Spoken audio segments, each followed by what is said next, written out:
Hi there, my name is Amit, Kalyannkar, and today I'm here to discuss the crisis of credit card frauds.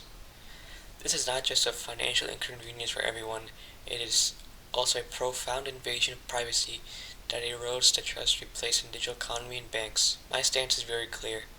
The current system, which relies just on reactive measures, is failing. We must immediately tell banks to adopt mandatory and proactive security mandates to stop the crime before it happens. The numbers prove it clear. Global losses attributed to credit card fraud exceeds almost $33 billion recently, and the US accounts for almost 40% of the total loss. This relentless escalation shows that the old model of this post-incident damage control is simply unsustainable. The arguing side says that zero liability policies are enough. They promise that your money will be reimbursed or paid back, but this is short-sighted and fundamentally misinterprets the nature of the crime. Even though zero liability pays you back financially, it fails to take into account for the massive non-financial harm. Studies show that 69% of fraud victims suffer from heightened anxiety and long-term erosion of trust. A chargeback cannot undo the violation of someone's digital identity. And this reactive approach is financially not enough. For every dollar of fraud lost, the US financial firms or banks incur an average of $4 in direct recovery costs from investigations to legal fees.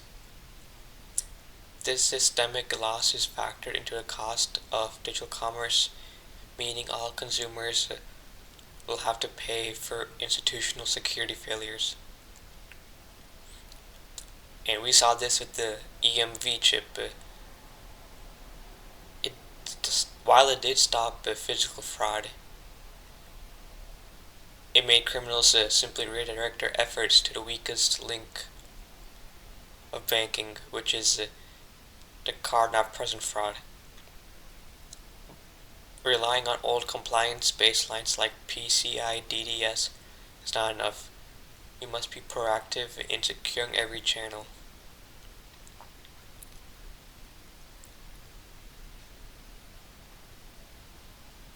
I will be viewing this solution through the utilitarianism framework. The collective good is maximized not by compensating victims after the fact, but by preventing the crime altogether. This means shifting responsibility from the customer and consumer back to the banks who are the custodians of the data. And new technology is here. Fraudsters are using artificial intelligence to move faster than ever. Our defenses must be equally powerful.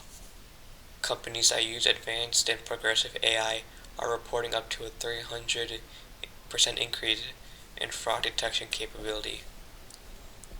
Mandating the adoption of this technology is the only responsibility in utilitarian action. In addition, we must mandate solutions like tokenization. Tokenization replaces sensitive card data with a meaningless, non-sensitive equivalent. This protects you even if a merchant's database is breached, neutralizing the CNP fraud threat or card not present threat that current rules fail to address. Prevention reduces costs, stabilizes the market, and restores your digital identity. It is time to align our security strategy with the digital age. We must be able to hold banks accountable for superior defenses, and we must eliminate the profound emotional cost of fraud. If we fail to mandate superior proactive defenses, we are basically choosing to subsidize organized crime at the expense of our citizens' well-being and digital autonomy, which means we're making it easier for the criminals to steal money all the time without anyone knowing.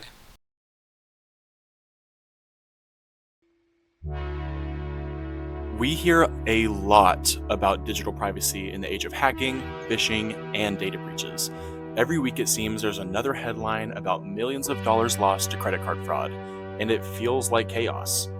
The message is usually the same. We need more protection, more laws, more surveillance, more something, anything. But today we're taking a different angle, because the question isn't, is fraud a problem? It's, are the protections we already have actually working better than we realize? My name is Tyler Kilgore, and let's talk credit card fraud. It's not a new problem, it's an old one that keeps getting faster. Credit card fraud has been around as long as credit cards themselves. What changed isn't the crime, it's the speed. Technology made spending faster, but it also sped up the criminals. From the magnetic strips in the 70s to the chipped cards in your wallet today, every innovation has sparked a new wave of scams, and every wave has triggered a response. Banks developed real-time authorization in the 80s. The industry created security standards in the 90s. Machine learning now spots suspicious patterns before we even notice something's wrong. It's less of a clear victory and more of an ongoing chess match. The part most people don't know. Let's be honest, the headlines love big numbers. Billions lost to credit card fraud. It grabs attention, sparks fear, drives clicks, but the experience for most people isn't what those headlines imply. Under federal law, the most a consumer can legally be held responsible for is $50. And in practice, major card providers don't even enforce that. The vast majority of consumers impacted by fraud are refunded, quickly, and often before the charge ever posts. So while fraud attempts are real, the idea that a stolen card number automatically ends with financial ruin is mostly a myth. The burden of fraud has quietly shifted from the individual to the institutions themselves, and that shift wasn't accidental. It was built over decades through legislation, technology, and industry standards. When protection stops helping and starts hurting. If we know fraud exists, why not just eliminate it entirely? Why not require biometric scans for every purchase? Why not track behavior continuously so the system always knows who is typing, touching, or scrolling? Well, because perfect security comes at another price: convenience, privacy, and trust. I believe I speak for us all when I say nobody wants to verify their identity 6 times to buy toothpaste. And people certainly don't want their biometric data floating around in another corporate database. More protection sounds good, until you realize what you've had to trade to get it. The question becomes not how to stop all fraud, but how much friction society is willing to accept to prevent the last fraction of a percent. When safety measures start doing more harm than the crime they're preventing, the solution becomes the new problem. A different kind of solution. There is one area where more effort can pay off, and surprisingly, it's not more technology. It's education. Many fraud attempts succeed because someone clicks a link they shouldn't have, or responds to a message that wasn't real. Scammers rely on uncertainty and unfamiliarity more than they rely on hacking skills. Teaching people what those threats look like and how to respond calmly can be more powerful than another layer of regulation that slows everyone down. Education scales, it adapts, and it avoids the privacy trade-offs that come with heavy-handed security. Credit card fraud isn't disappearing. Criminals evolve, technology evolves, even the world evolves with it. But the system we have now, the laws, the safeguards, the technology, has been surprisingly effective even as digital commerce explodes worldwide. Maybe the goal isn't building a digital fortress. Maybe it's maintaining a balance where people can shop, travel, donate, and live their lives without giving up convenience or being watched more closely than they're comfortable with. The truth is, the protections we already have might not be perfect, but perfect might not be the goal.